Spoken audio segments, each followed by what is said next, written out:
So go to chapter 15, economics, Yes. mixed economic system. What?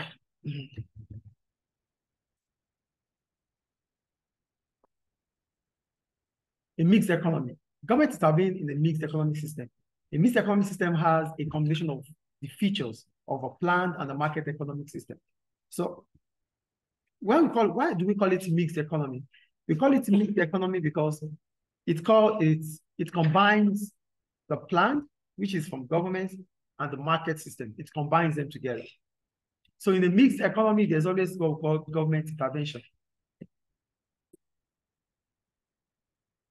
So government intervenes in a mixed economic system. A mixed economic system has a combination of the features of a planned and a market economic system. So we call it a mixed economy because it combines the characteristics of both the market system and the planned system. That is the point I'm making here. So some firms are privately owned, that means the private sector, and some are government owned, that means the public sector business. Some prices are determined by the market forces of demand and supply, and some are set by government. So in a market, in a mixed economy, prices are set both by the government and the market forces, the price mechanism for demand and supply. You would see both when it comes to price determination. That's the point there. I think it's clear. Yes. Okay. In this type of economic system, both consumers and the government influence what is produced. So in a mixed economy, influence is about what to produce is on both firms and the government. That means both consumers and government. Get the point here. In a mixed economy, what to produce is being influenced by government and consumers. Is it clear? Is it clear, please? Okay. In a mixed economy, we talked about the features of a mixed economy, which contains having both characteristics of the planned and the market system. Yes. Another thing is that price is determined by both government and the firms. That's the market forces for demand and supply. The third point here is that what to produce is being influenced by government and the consumers. In a planned system, what to produce is being influenced by government. In a market system, what to produce is being influenced by consumers. That's why we said the demand for and the supply of. Firms have to produce what consumers need. That is why consumers dictate what is being produced in the market system. Because firms want to make profit. They want to sell. And they won't be able to sell if they are producing what customers do not want to buy. Yes. So they have to produce based on customers' specifications. So that is why the influence about what to produce in the market system is being determined by consumers. But in a planned system, it's a planned one. Consumers do not decide. Government takes charge. So that's why in a mixed economy, what to produce is being decided by what? Consumers and governments. Is it clear? Yes. A mixed economy seeks to gain the advantage of both the market and the planned economy, whilst avoiding their disadvantages. Having some products produced by the private sector may generate choice, increase efficiency, and create incentives. Benefits may also be gained as a result of state intervention. They may include, before we go there, in a market system, in a mixed economy, since we can produce through the private sector and the public sector, it means that there is possibility to have efficiency. It means that there's possibility to increase efficiency. That's what I'm saying. It means that there's possibility to create incentives. There's possibility for choices to be made by people, by consumers. Because both sides, both the private sector and the public sector are producing goods and services for consumers. So there's greater choice to be made. There's great efficiency. There's improvement in efficiency, and there's always what? Incentive. Do you get the point? So what are the advantages, benefits that can be gained as a result of state intervention? So what are the advantages of government intervening in a mixed economy? Number one, The government should take into account all the costs and benefits that will arise from their decisions. This should mean, for example, that even if a railway line and station would not make a profit in the private sector, they will be maintained by the state if the benefit to society is greater than the cost. So the first gain is this. Even if the production of that product does not give any guarantee of profit, government will still take the action, in as much as the cost to the society is not more than this benefits to the society. Do you get the first point here? Yes. The first gain in government intervention in a mixed economy is that even if the operations, even if the production is not going to create profits, government will still go ahead and provide it, in as much as the cost of producing it is less than the benefit of producing it. Unlike the private sector, they will not, if they are not going to gain more. Yes, sir. Do you understand? Yes. The second point, government can also encourage the consumption of products that are more beneficial for consumers and others that they realize by granting subsidies, providing information, or passing legislation. Because it is government, they will encourage the consumption of goods that they feel it has more social benefits. They will produce it, irrespective of whatever it is. They will produce those good products. They will encourage those products. They will encourage the consumption of those products, because the consumption of those products is beneficial to the human, to the people. And if they find out that it is expensive, it is costly to produce those products, they will subsidize them. They will subsidize. Yes. That is the point they are making here. Even if they cannot subsidize, they will make laws that will encourage the production of such products.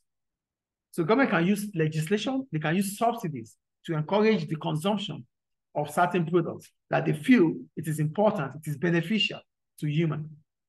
That's the second point. The third advantage, the government can discourage the consumption of products that are more harmful for consumers and others than they appreciate by imposing taxes on such products, providing information, or passing legislation. If government feel that the consumption of such products is deterrent, it's harmful to the health of consumers, government can discourage the consumption by imposing taxes on such products. And if taxes doesn't work, government can pass legislation, laws that will stop the consumption or the production. Better still, government could give information about why it is important not to consume such products. Government will do these things, irrespective of how costly they are in the terms of its operation. Government will do it. That's another gain, isn't it? Yes. Government can seek to prevent private sector firms from exploiting consumers by charging higher prices. Government would stop firms from charging prices that are not affordable for consumers. That's another thing government will do. There's a possibility that the government would plan ahead to a greater extent than private sector firms, and hence will devote more of its resources to capital goods. Because it's government, they will do everything possible to ensure that there's a plan that would work for the whole society. Do you understand? They said government is likely to seek a maximum use of, the plan ahead. Government, I skipped one, I'll go back to it. Government always, because government is about planning, government can plan ahead. Government think about the sustainability of an economy.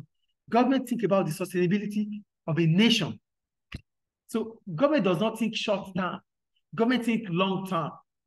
Private firms, they think short term. They just want to make profit. Whatever it takes to make profit, they want to do it. They wouldn't care about using up resources because it is government or it is private sector and their aim is to make profit. So they wouldn't think about what happens after making the profit. When they use up your resources, they go to other countries. That is private sector. But government think about sustainability. So it is about the long term. Do you get the point? Yes. They're going back to the second to the last. They said government is likely to seek to make maximum use of resources, including labor, and hence try to ensure that those people willing and able to work can find jobs. Government would ensure that everybody who have the ability, who needs a job, would find one. Government will make jobs available. The private sector might be influenced. The private sector might not create jobs for everybody. The private sector might create jobs for those that they think are more important for their consumption or for their production. But government will not think that way. Government will think about every individual who are willing and able to work. Do you get the point? Yes. And the last one, government can help vulnerable groups, ensuring that they have access to basic necessities. It can also create more even distribution of income by taxing the rich at a higher rate. Government will take care of those that are vulnerable, those that don't have the economic power, those that don't have the ability to do things. Government will help them. Government can do this, and government can also reduce the gap between the rich and the poor. Because remember, in the market system, the rich continue to get richer, the poor continue to get poorer. Yes. But government will not do that. Government will make plans for the poor by taxing the rich more than the poor. Taxing the rich more than the poor would reduce the gap between the rich and the poor. That is what the point they are making. Is it clear? Yes. We go on. Maximum and minimum price. Are you there? Yes.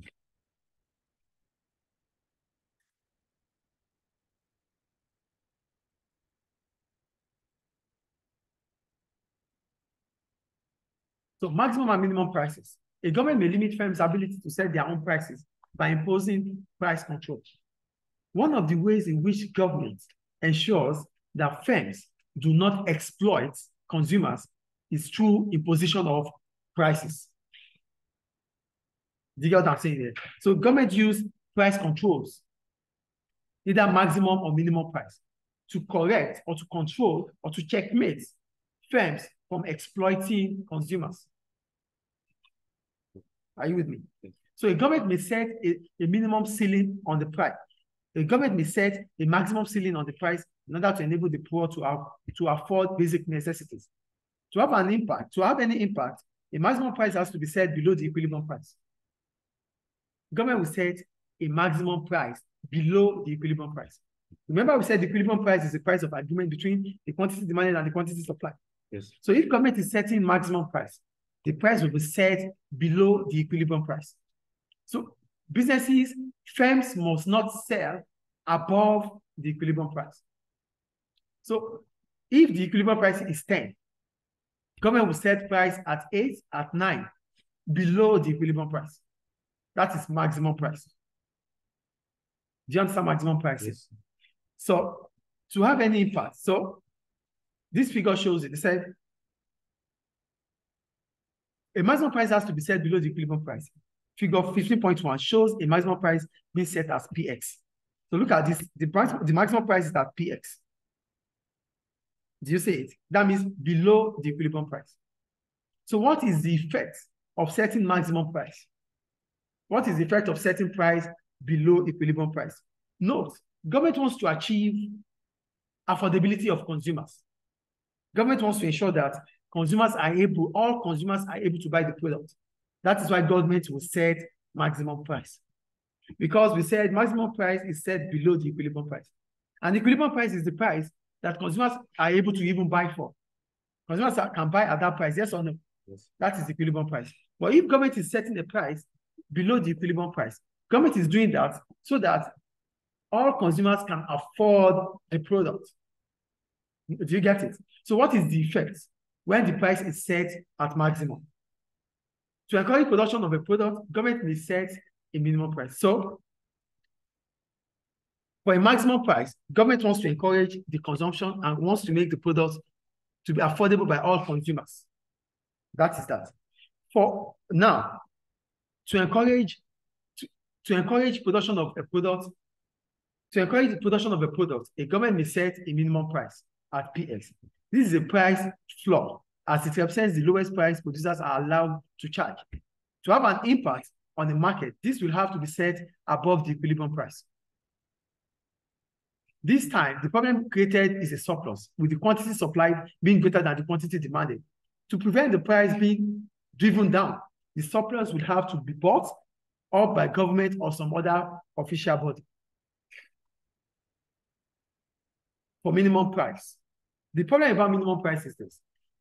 Wait, if government wants to encourage the production of a product, they have to set a price above the equilibrium price. So setting a price above the equilibrium price is called minimum price control. What is the consequence of this? The consequence of this is that firms will have the incentive to produce more. Yes or no? Yes. And when they produce more, there's surplus in the market, isn't it? Yes.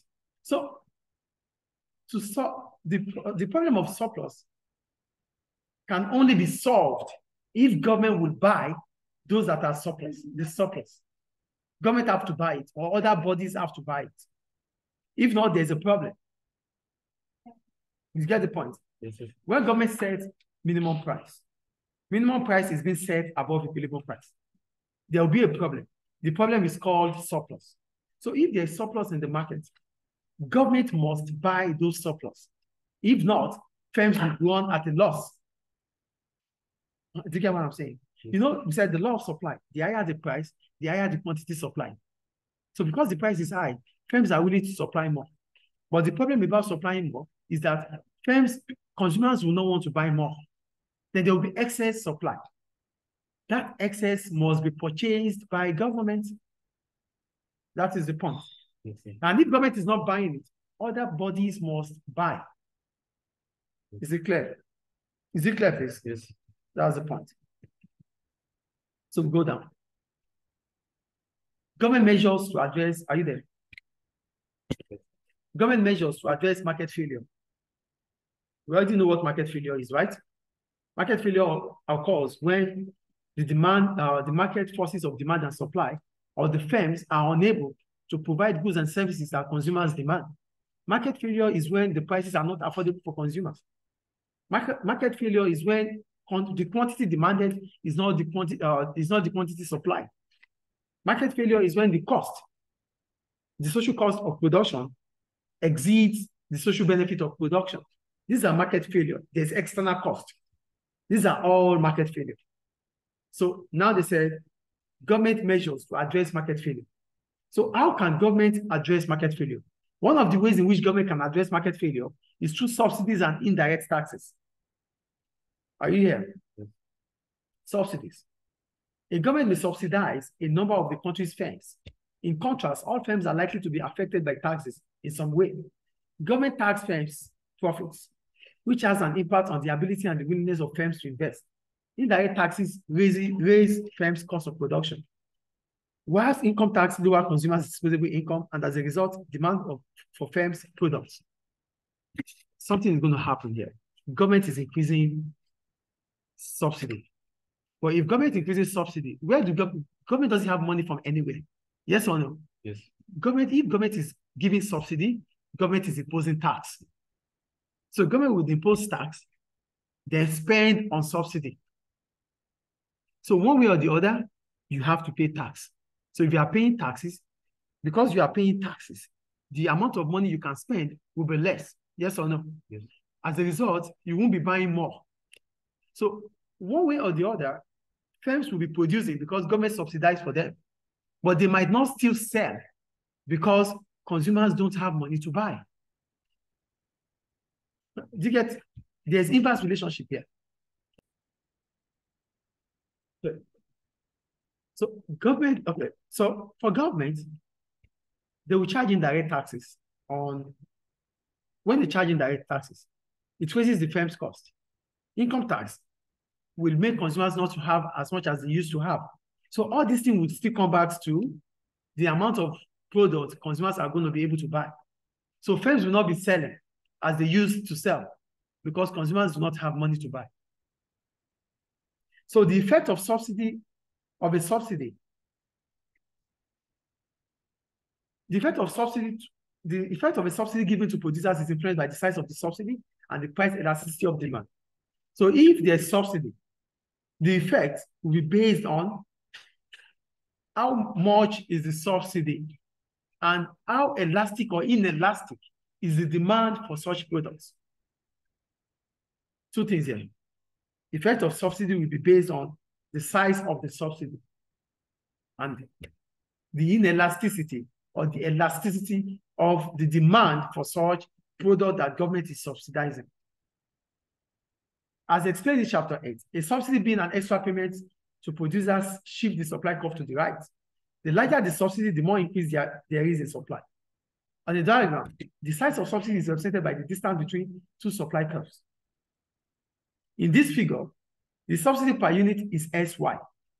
The subsidy per unit is SY. If all the subsidy is passed on to consumers, price would fall to P2. Do you get it? The difference between the subsidy is S and Y. S and Y, where there is P and P2. If all these subsidies are passed to consumers, that means price will definitely fall because the distance between the prices are P and P2. Firms will sell at a higher price at P.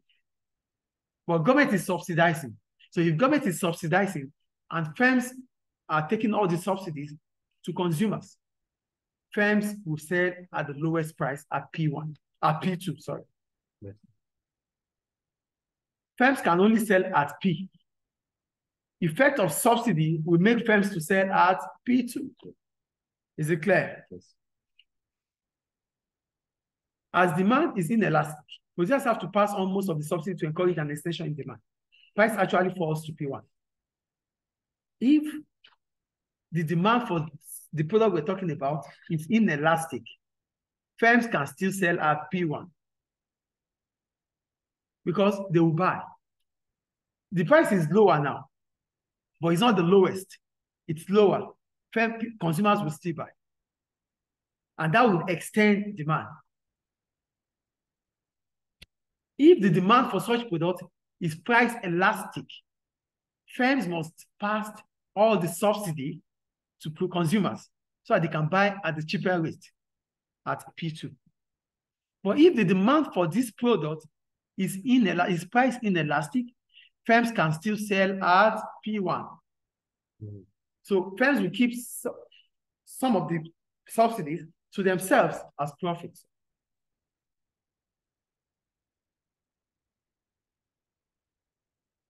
Do you get it? Yes. So here they said price actually falls to P1 with consumers receiving most of the benefit at PSXP. PXXP. So at P1, consumers will enjoy because at that point in time, they will buy and they will feel like, oh, we are buying at a cheaper rate. Because normally, the cost of product or the cost is high. That is why firms want to sell at P. With subsidy, and the product is price inelastic. That it is price inelastic, which means what? Irrespective of what the price is, they will still buy. So selling at P1 is still good for firms. It's good for consumers. They will still buy because the price, there's a significant reduction in the price. Look at the distance between P and P1. This distance is much. Unlike P1 to P2. Yes. Do you get the point I'm making here? Yes. Any questions about it? No. So if demand is elastic, a subsidy will have more impact on the quantity sold and less on the price. In this case, the producers can keep more of the subsidy. In deciding whether to grant a subsidy, the government has to consider the opportunity cost as the money which could have been used for another purpose. If the demand for a product is price elastic, government have to spend more on subsidy. Yes or no? Yes. As a result, there will be opportunity cost. If it is inelastic, government can spend less. But it will still be good for consumers because consumers will still buy at a cheaper rate. But if the demand for that product is price elastic, government would have to spend more so that the product can be affordable for consumers. At that rate, there will be poor opportunity cost, because government spending on this might mean that government would not be able to spend on that.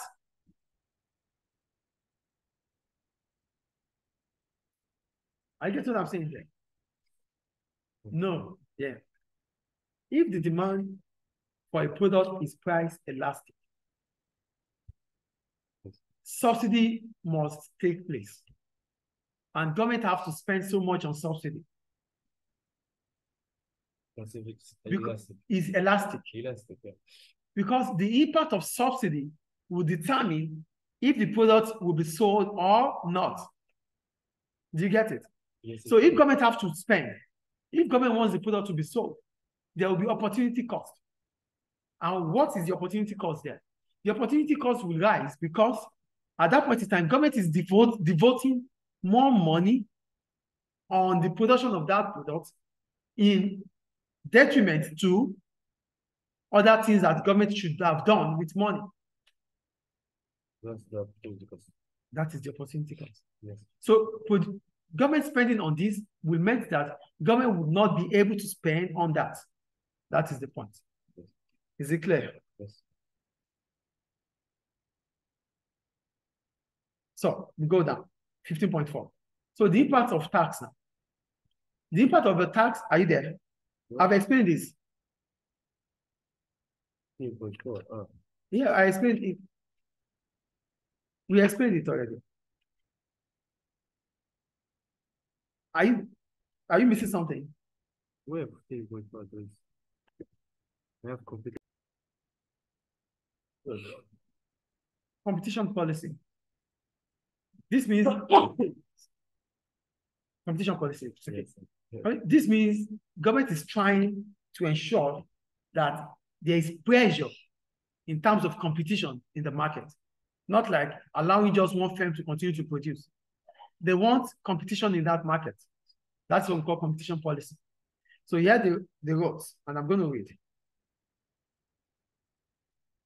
Competition policies seek to promote competitive pressures and prevent firms from abusing their market power. There are numbers of ways government might be able to do this, including prevention of mergers that it thinks will not be in the interest of consumers. That's the first thing. For competition policy, government tries to bring up competition policy to increase competitiveness in the market. Do you get what I'm saying? Yes. So if there's competition in the market, it reduces firms' power in terms of their market power. They won't be able to decide. They won't be able to take, they won't be able to be the one to do everything.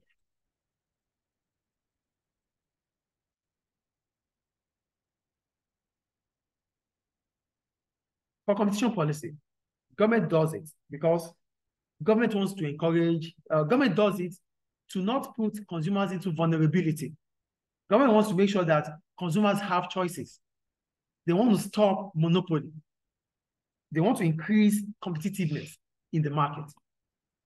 So government will come up with different policies to do this. Are you with me? Yes. So one of the ways in which government will do it is to stop mergers that government thinks that this merger is not in the interest of consumers. Firm A and Firm B might come together to become one firm, just to ensure that consumers have less choice in the market. So if government sees it that way, government would not allow that merger to take place. You know, when merger takes place, it reduces choices for consumers. Yes or no? Yes. So this puts consumers into vulnerability.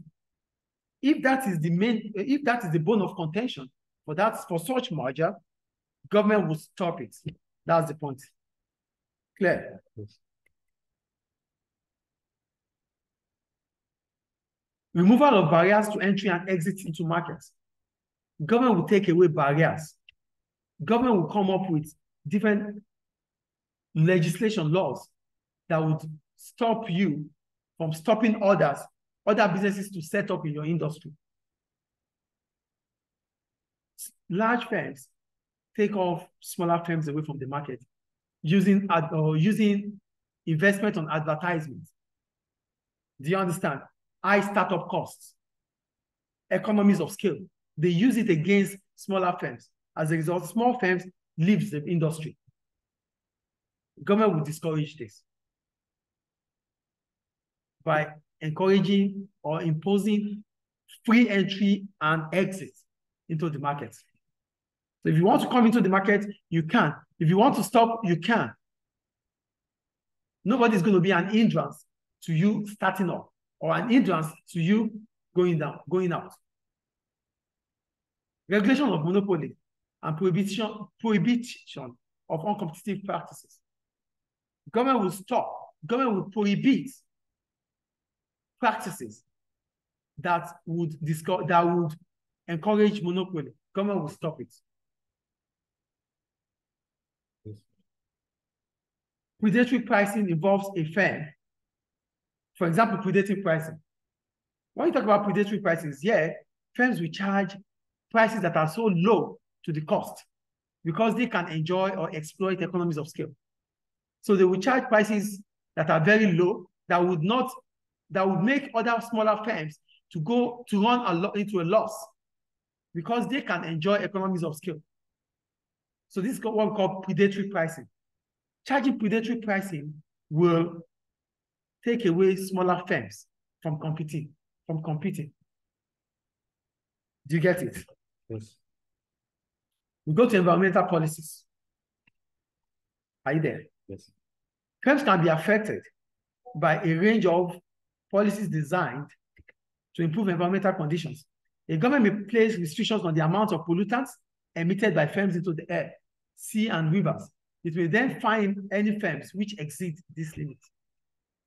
Another way in which government could correct market failure, because pollution is a market failure. Yes or no? Yes. Emitting carbon is a market failure. So government can stop this by coming up with environmental policies,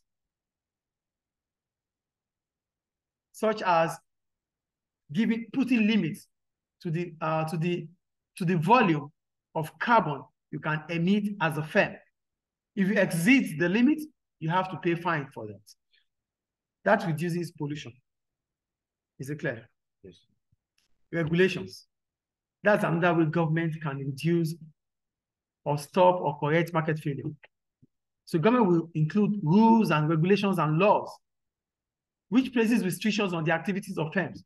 So government will come up with laws, rules, regulations, laws that would checkmate your activity as a firm. So this puts you in order. You won't do what is against the law. So your operations will be in line with what government laws are. In that way, market failure can be corrected.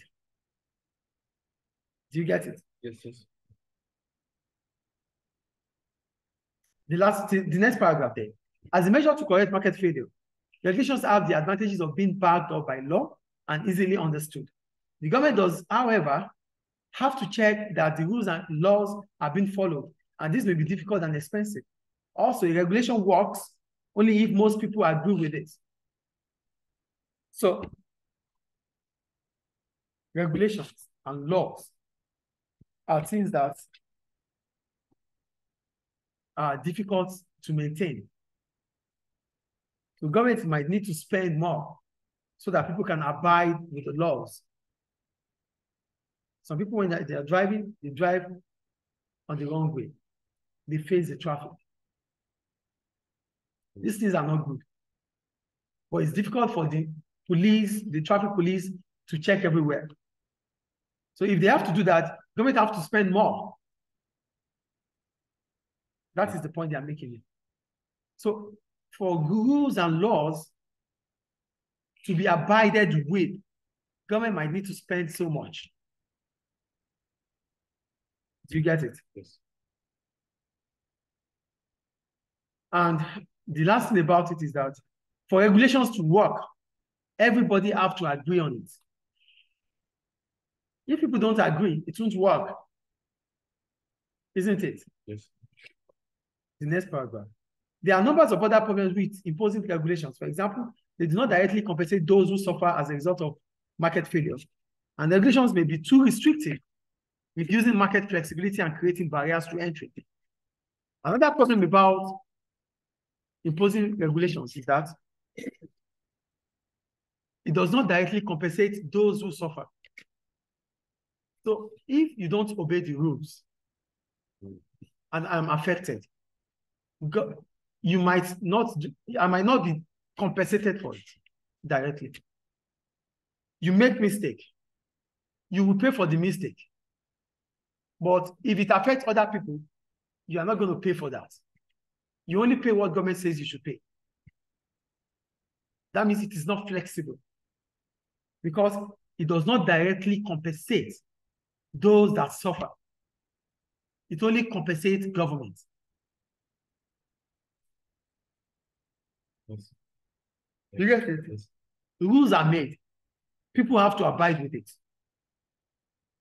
Just for example, if the traffic police, they stop a car because the car is overspeeding. So they stop the car. Yes. The car is stopped. The driver might continue to argue with them and argue with them. There's traffic. Some people will be late. Does that person compensate those that are late? No. At the end of the all, it's going to be taken to the police. Whatever happens to those ones, it's their cup of tea. Like it's external cost. It's external cost. Thank you. It's external cost. Do you understand? Yes. Yes. So we go to nationalization and privatization. Are you there? Yes. To benefit the public and to improve economic performance, a government may set up an industry or nationalize a private sector industry. Industries owned by the government are known as state-owned enterprise, public corporations, and nationalized industry. So if government wants to improve economic performance, government may set up industry, yes, to nationalize the private one. Those private firms that are not doing well, government may take over them and invest more on them so that they can do well. That is what we call nationalization. Is it clear? Yes.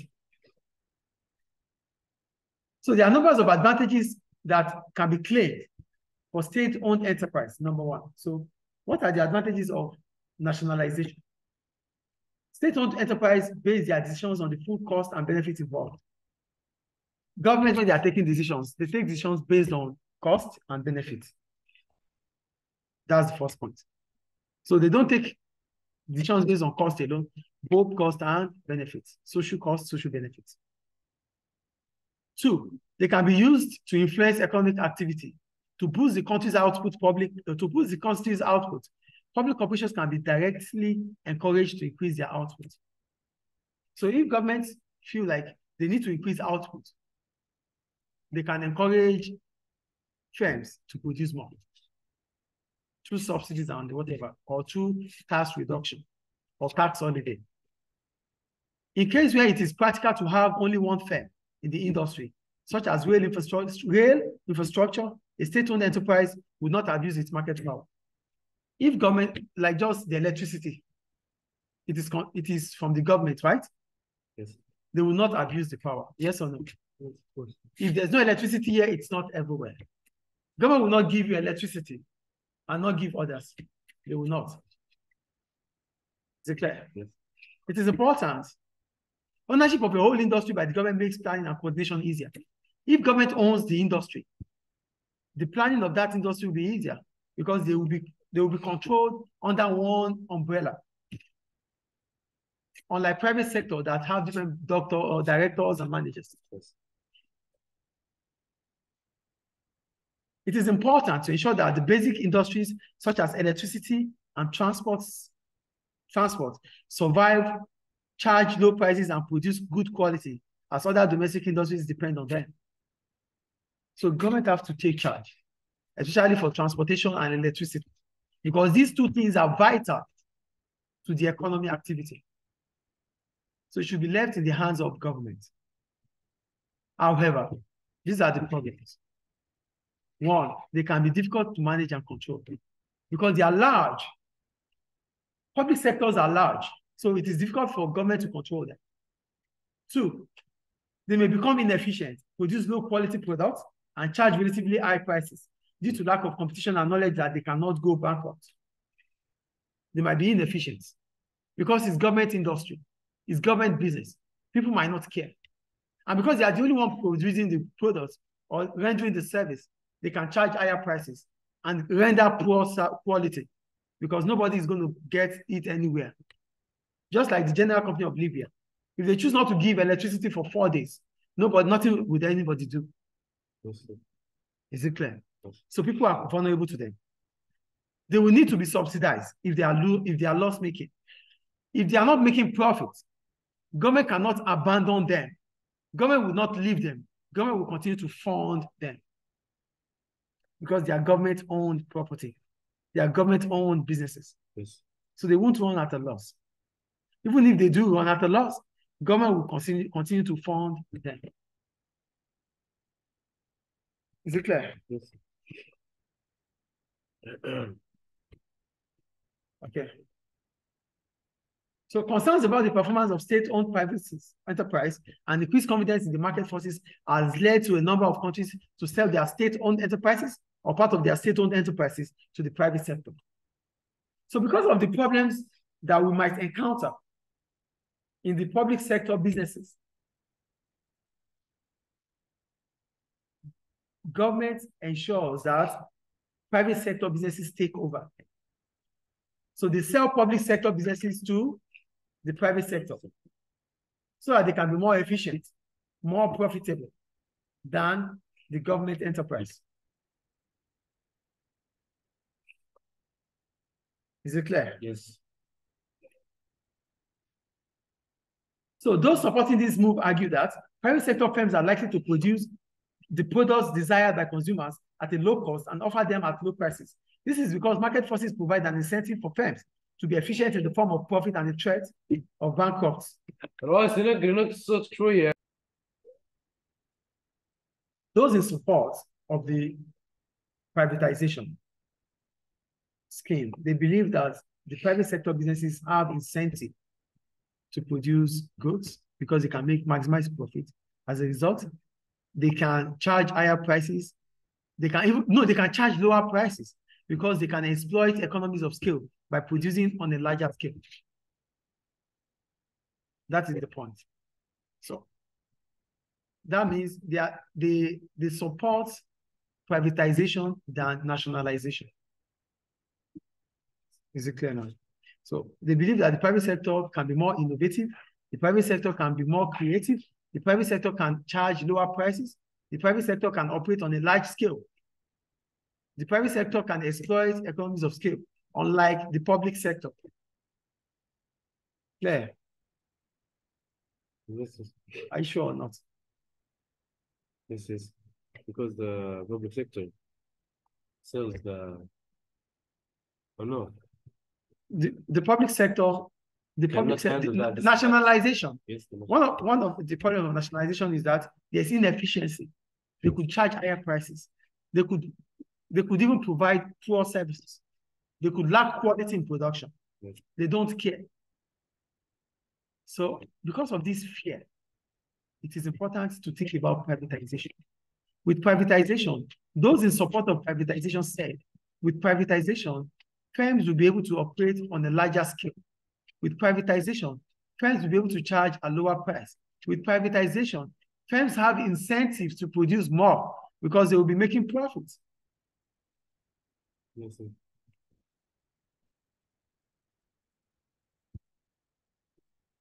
That is the point about them. So what is the criticism about privatization? The next paragraph, go down, please. The criticism. Privatization, however, is self-criticized. There's no guarantee that private sector firms will face the full pressure of market forces. Some private sector firms may not face competition. They may be monopolies. In essence, the only firm selling the products.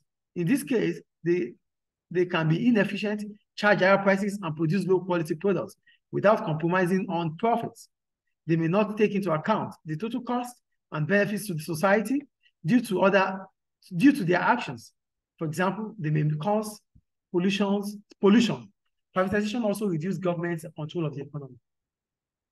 The criticism about privatization is that, one, they could become monopolies,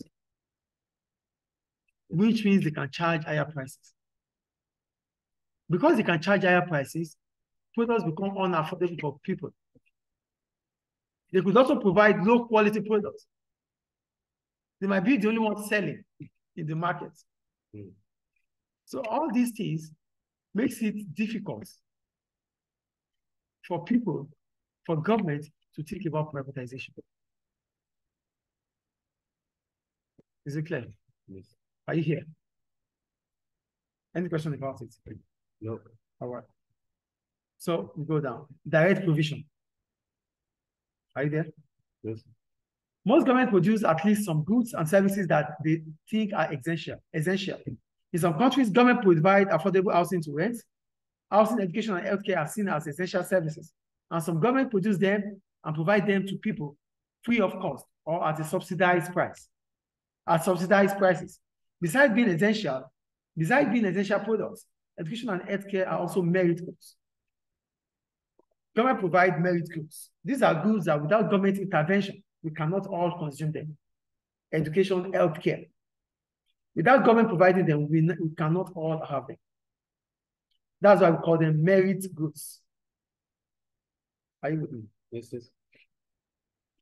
So as explained in chapter 14, a merit good is one whose benefit to consumers and others is undervalued by them. We call them merit goods because consumers don't know the value of those goods, so they under-consume them. So government will encourage them to consume more because these goods are beneficial to them. Clear? Yes. We talked about it before.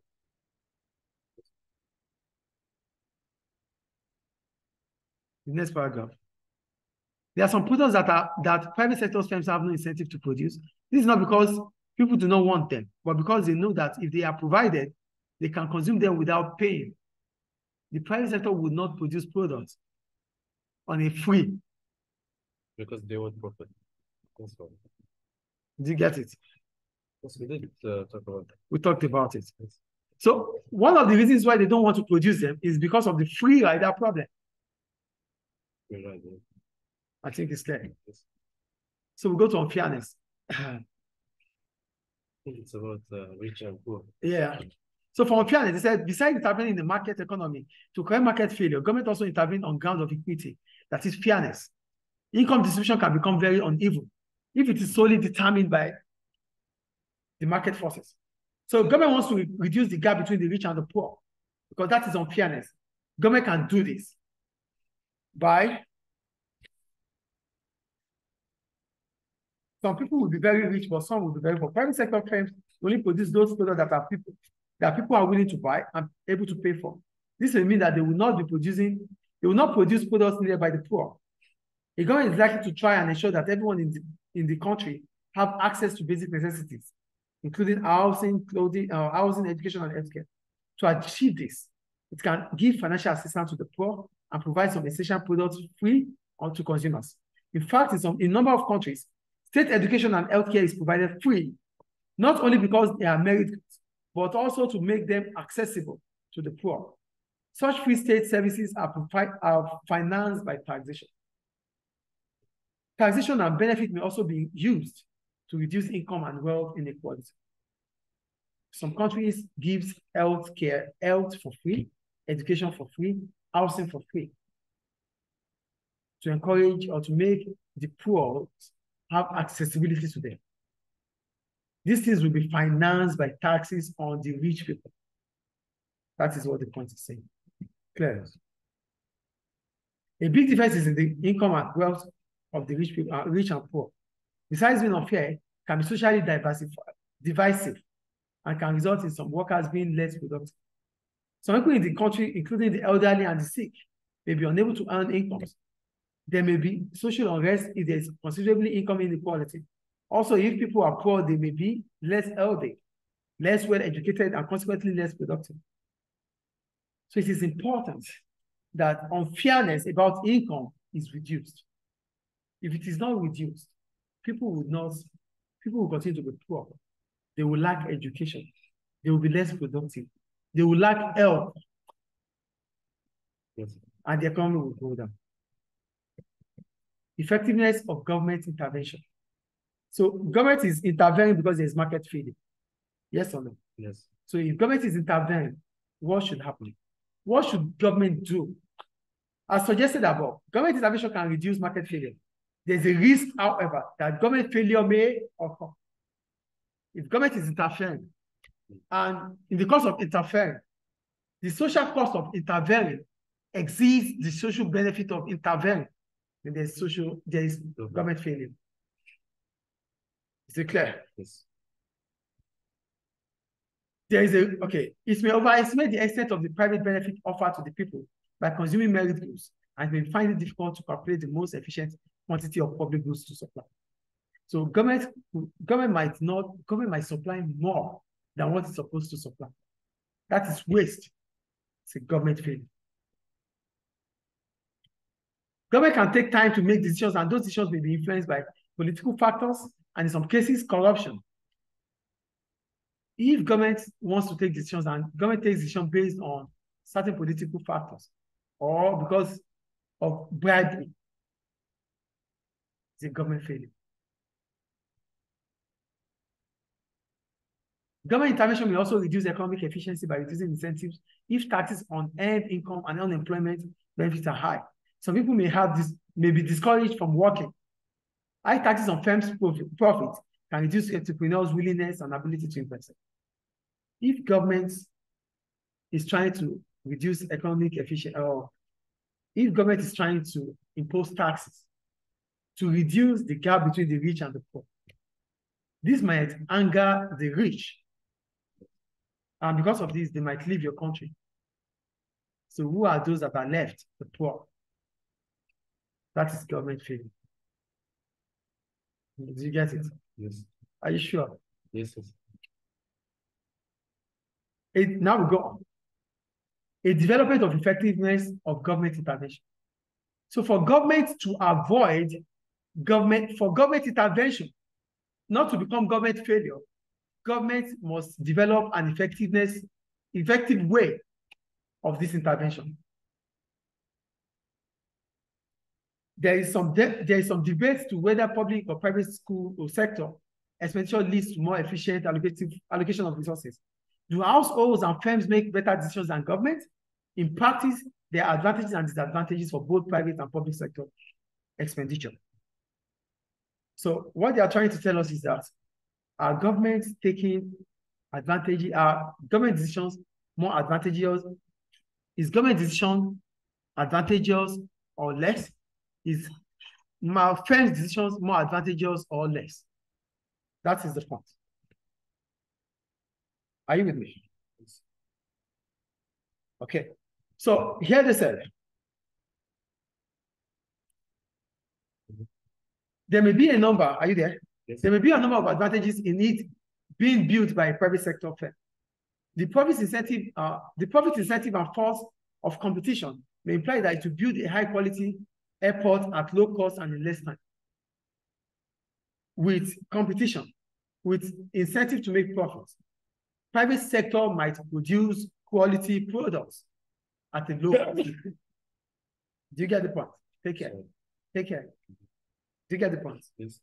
Because the private sector they have the incentive to make profit. They might be able to produce goods at a reduced time with quality. Because they know that when they produce it, they will sell it and make profits. Private sector. Private sector. There is a risk, however, that a private sector firm may be a monopoly and hence may not be able to be forced to keep its cost down. If the private sector is a monopoly, it's the only one producing. They will not care about the cost because they know that whatever cost it is, it will be shifted to the shoulder of the consumers. So government cannot force them to reduce their cost. You get it? Yes, yes. Thus, it may charge a higher price for building the airport. So firms might charge higher prices. They won't care about cost because they know whatever the cost, it has to be paid by you. consumers. Using public expenditure to build an airport may also have its own drawbacks. Knowing that the state is paying, a state-owned enterprise or private sector firm hired by the government may not keep its costs down. If government takes charge and government is investing on a project, if government invites the private sector to take the project, the private sector will not care. They will not reduce costs because they know government will pay. Yes. Which is not good. So there's always going to be what we call cost-benefit analysis. Do you get what I'm saying there? So all these things that are happening, government must use what we call cost-benefit analysis, which is what we call CBA, which involves measuring all the private costs and benefits involved. So whatever government wants to do, whatever project government wants to take charge of, you have to use the cost-benefit analysis. That means you measure the cost and the benefit involved in that action. Is it clear? Yes. That's about that. What else do you need to know here? So go to the second to the last paragraph. After measuring the private cost and benefit, that is, after using your CBA, then seek to place a value on external cost and benefit. As soon as you are done with the CBA, now try to place a value on the cost to the third party. Now you know the cost of your production. You know the benefit of your production. As soon as that is done, before you proceed further, try to place a value to the benefit that the third party will get, to the cost that the third party will get. When all these calculations have been made, the last paragraph, when all these calculations have been made, the social cost and benefits are compared. Because now you know the social cost, now you know the external cost, now you know the external cost, the private cost. You know the external benefit, the private benefit. You'll be able to determine your social cost and social benefits. So if your social benefit is more than your social cost, you can go ahead as government. Is it clear? Yes. Any question about that? No. Now, the multiple choice questions. The product of which types of goods given below has to be financed by the government? What? The production of which type of goods given below has to be financed by the government? The merit. What? Merit. Merit goods, thank you. Yeah. No. Public goods. Finance. Public goods. Public. So it's in general public. Yeah, public goods. Merit goods have to be financed by both governments and it's public goods. D. Yes. A government decides to subsidize rail travel. What would be an external benefit of this move? Rail travel. External rail.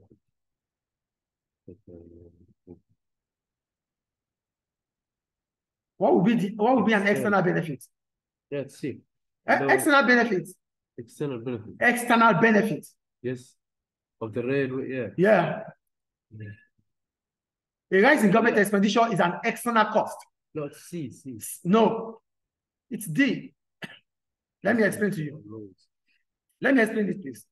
A rise in government expenditure is a private cost because government is producing it. B, increased crowding on trains. When crowding on trains, it does not affect, it's not an external cost. Okay. Yes. It's not. It is private cost. It's for those that are consuming it. Yes. Lower fares for train passengers is a private benefit. It's not an external benefit. Lower fares, lower prices becomes less. It's a private benefit. For passengers. For passengers. External benefit is reduced congestion on roads. Now people will be passing the railway. Less cars in the road. Road congestion will be less. Okay. External benefits. So the answer is what? D. Clear, please. Yes. Are you convinced? Yes. Okay. Third, a firm concerned about its reputation decide to install new equipment in order to reduce the pollution created by it. A firm is concerned about its reputation. As a result, it decided to install new equipment in order to reduce the pollution created by it. What impact will this have on private and external costs? Private costs will rise. Yes or no? Yes or no? Private costs will rise, yeah. And what happens to external costs? The external costs will fall. So Thank you. C. yes. The last question there. What is an argument for state intervention in an economy? Why must government intervene in an economy? That is the question.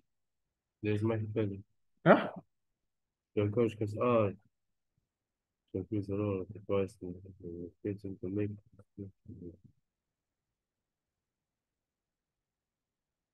D. D. Yes. To prevent private sector firms That's from market charging failure. consumers. That's market Yeah, failure. market failure. Thank you. That's the end of what's the title? Mixed economy. Right? Yes.